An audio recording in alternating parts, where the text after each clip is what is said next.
ukishusha upendo unapungua yako. Hakuna mtu mwenye kichwa kibovu kama mwanaume akishahisa anadharauliwa. Na huko nje, wanawake wa nje wana hasira na waume za watu, kwamba haiwezekani akae na mke wake na mume wake, mimi sina. Akijichanganya mume wa mtu ni naye. Aliwahi kuniambia dada mmoja, sema ni hivi, wewe sikiliza nani Konongo, nilikuwa hata bado sasa mchungaji. Akaniambia hivi, mimi ninakupenda. Nasemaje? Ninakupenda. Tena kichwa kuuma. Nikamwambia, wewe kwanza ni rafiki wa mke wangu. Halafu unanipendaje? Najua mke wangu ni rafiki yako. Halafu ni mtumishi wangu. Sema wewe acha ujinga. Kwani mama yako alimzalia peke yake? Yule mama alinisumbua, akanisumbua. Siku moja nikamwambia mke wangu, nikatumia hekima, naomba msicheze naye mchezo huu mwezi wa mwisho. Akasema wala anasema mama hajaiona chokata. Wewe subiri. Nikamwambia mwisho wa siku nikamwitisha yule mama dukani kwangu. Nikamwambia hivi, wewe mama fulani, ni hivi, mimi nimeokoka. Mimi tukaenda huko Kenya, nafanya makonferensi, nafanya huduma, watu wananijua mimi ni mtumishi wa Mungu. Ukiniangusha wewe, utakumeangusha wengi. Ameacha ujinga wewe. Mtakao na pepo, reference anaogopa. Yaani ameshavaa. Mama kitembea, unafiki tena kwa ardhi. Yaani akiona huku nyuma, unaweza kusimama juu, unafiki kuna ngazi. Mama huku nyuma mzigo wa kutosha. Hata anakuja, ananitisha, na akitoka dukani.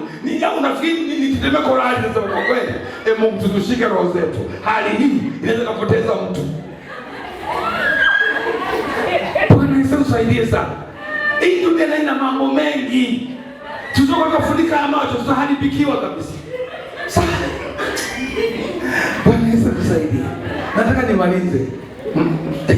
Naomba kikabisa umenielewa? Sasa nimekaza. Siku moja alikuja dukani. Mimi niko dukani na mke wangu na mkubwa mke wangu. Akasema hivi, mama Elina, kwa kweli mimi nampenda mume wako kichwa kuuma.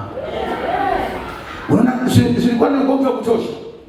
Ninampenda mume wako kichwa kuuma.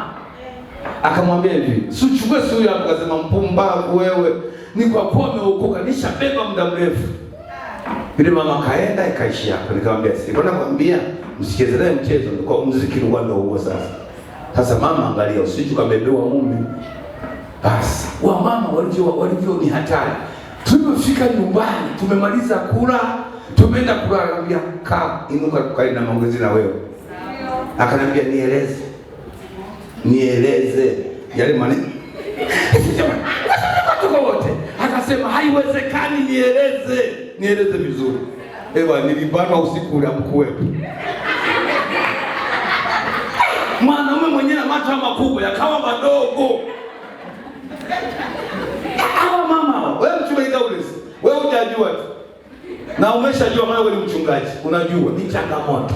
Sasa kila mtu akae kwenye saiti yake, aisimamie ndoa yake, alinde mahusiano. Na wewe ambao umeanza kumdharau mume wako, hizo dharau ziache.